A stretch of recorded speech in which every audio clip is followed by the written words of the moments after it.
How did a concert become a city event? Start with a world tour map covered in dates and routes.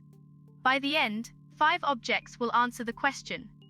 A poster, a rail timetable, a ticket, a truck, and a light stick. The reason is simple.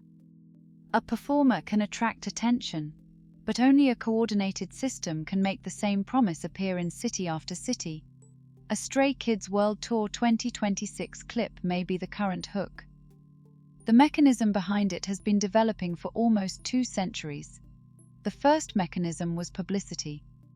Before radio or social media, a traveling performer had to become visible in a town that had not seen the show. Printers placed a face, a name, a date, and a promise on one sheet. Posters went onto walls, shop windows, and station boards. Strangers could now see that they shared an appointment, even before they entered the same room. Promoters learned to make the arrival part of the story. When P.T. Barnum organized Jenny Lind's American tour in 1850, he advertised the Swedish singer before many buyers had heard her voice. Newspapers reported the crowds and ticket demand. People bought a performance, but they also bought a place inside an event that other people could already see forming. The second mechanism was transport. A touring act once moved at the speed of horses, rough roads, and local inns. Rail networks moved performers, instruments, printed material, and staff on a timetable. Tonight's applause could fund tomorrow's show while the next city's posters were already in place.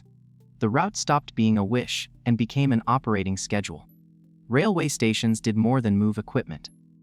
An arrival created a photograph, a greeting, and sometimes a crowd before the formal show began. Newspapers could report that movement as evidence that something important had entered town. Modern airport clips and station billboards use the same logic. Travel becomes content because it proves the tour is physically present. The third mechanism was the ticket. A ticket coordinates money, identity, place, and time in one small object. Numbered seats divide a crowd into predictable sections. Printed prices turn access into categories. A torn corner once proved that one person crossed the gate. Barcodes and phone screens changed the material, but the task remains. Turn thousands of promises into an orderly entrance. Large traveling spectacles showed how far this system could grow. Buffalo Bill's Wild West carried a large company, animals, scenery, and equipment across North America and Europe. Posters and parades made scale part of the sales pitch. A crowd watching the arrival became proof for later buyers. The city could see the machinery of the spectacle before it saw the show. Recorded music added another layer. Records let a voice arrive before the performer. Radio made songs familiar across long distances. Tours then sold a chance to see someone the audience already felt it knew. The record created demand for the show, and the show promoted the next record. Each medium lowered the risk of entering another city.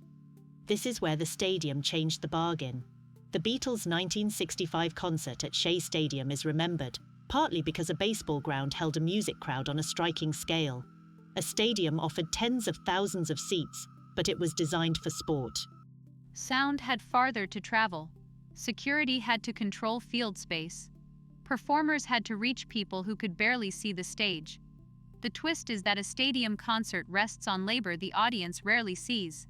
Lighting trusses, screens, barriers, cables, generators, costumes, and merchandise must arrive in the correct order. Local crews need plans before the trucks reach the loading dock. One late component can delay hundreds of workers. The concert lasts a few hours, but the temporary workplace may operate for days. The next layer is the route itself. Major tours may move one production while another set of equipment is being prepared elsewhere. Drivers face legal rest limits. Venues enforce loading windows. Borders, permits, weather, and road closures can change the plan. A route map looks decorative to a fan. To a production manager, every line is a chain of deadlines. Now compare the concert with the city around it. Trains may run later. Hotels fill rooms. Restaurants adjust staffing. Police and medical teams plan for movement before and after the show. Nearby businesses may welcome the demand or resent blocked streets and noise.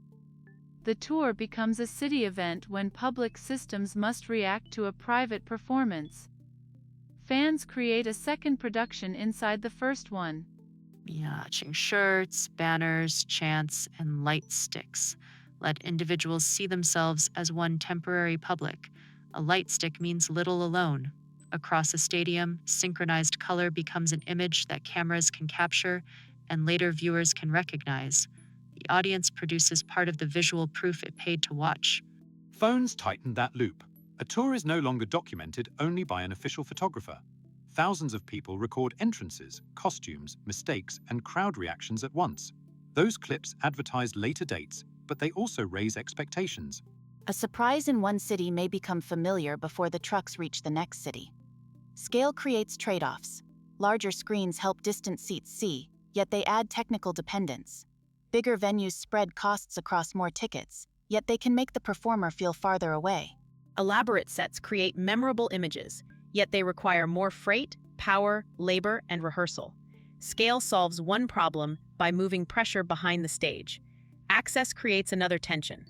Dynamic prices, resale markets, travel costs, and limited local transport can turn a public event into an expensive privilege.